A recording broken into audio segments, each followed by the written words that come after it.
Good morning সবাইকে।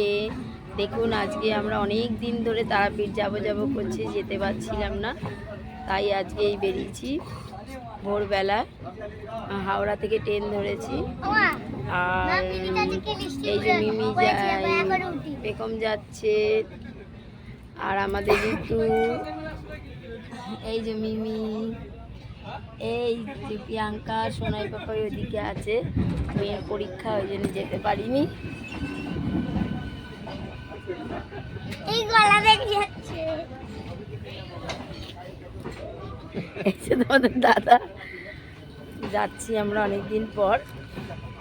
আপনারা যদি যান তারাপীঠে, ভোরের ট্রেনে যাবেন, কিন্তু তাড়াতাড়ি বেরাবেন হাওড়া থেকে, নাহলে এত জাম মানে ভিড়ে সিট পাওয়া খুব মুশকিল। তাহলে চলো, আমি কি আজকে মন্দির পুজো দেবো আপনাদের সব শেয়ার করবো। আমরা বিকেল 5টার সময় লাইন দাঁড়িয়েছি, খুব ভিড়, সবাই সুন্দর। আপনারা যদি আসেন শুক্রবার এলে শুক্রবার বিকালে দিয়ে দেবেন, নাহলে শনিবার প্রচণ্ড ভিড় থাকবে। আজকে তারাপীঠে আসতে নিয়ে এলাম মায়ের দর্শন করতে, আপনাদের দেখাচ্ছি। প্রচণ্ড ভিড়। কেউ মন্দির চত্বরে প্রবেশ করবেন না। মন্দিরের পবিত্রতা বজায় রাখুন। মা তারার কাছে সকলের মঙ্গল কামনা প্রার্থনা করে।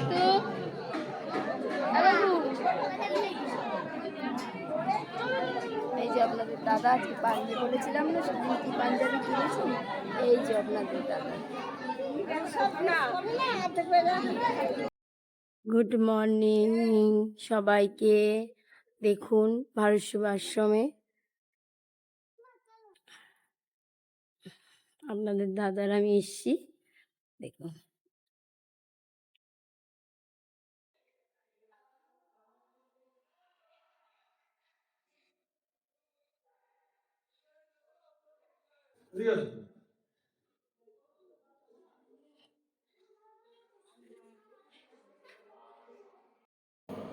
দেখুন ভারত সেবাশ্রমে থেকে নিচে সিঁড়ি করে নিচে এসে দেখুন, আপনারা সিঁড়ি দিয়ে নিচে চলে আসবেন। দেখুন শ্রীকৃষ্ণর এক একটা রূপ আপনারা দেখতে পাবেন। এগুলো আপনাদের দাদা আমাকে সব বলে, এক একটা রূপের নাম। এই যে দেখুন, অসাধারণ। এই দেখুন,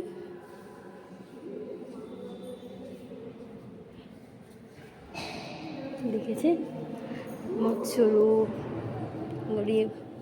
এটা হচ্ছে মৎস্য রূপ, এটা হচ্ছে কচ্ছপ রূপ। দেখুন বিদুর রূপ, সব রূপ কৃষ্ণ ঠাকুরের। এটা হচ্ছে মা দুর্গার এক একটা রূপ। তারাপীঠে এলে আপনারা এই ভারত সেবা আশ্রমটা একটু ঘুরে যাবেন, দারুণ লাগবে আপনাদের। ওই যে মৎস্য রূপ না, আমরা নলহাটিতে এসেছি তারাপীঠে এসে এই জায়গাটা একটু ঘুরবেন নলহাটিতে। আচ্ছা, ঠাকুরটা দেখাচ্ছি।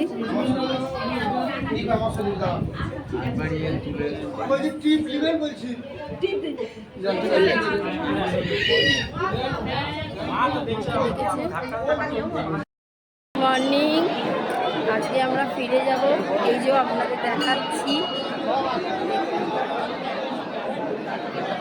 মায়ের মুখ দেখে গেলাম নাটমন্দিতে, কালকে পুজো দিয়েছিলাম, আজকে দেখে গেলাম। দেখুন সকালে এলে প্রচুর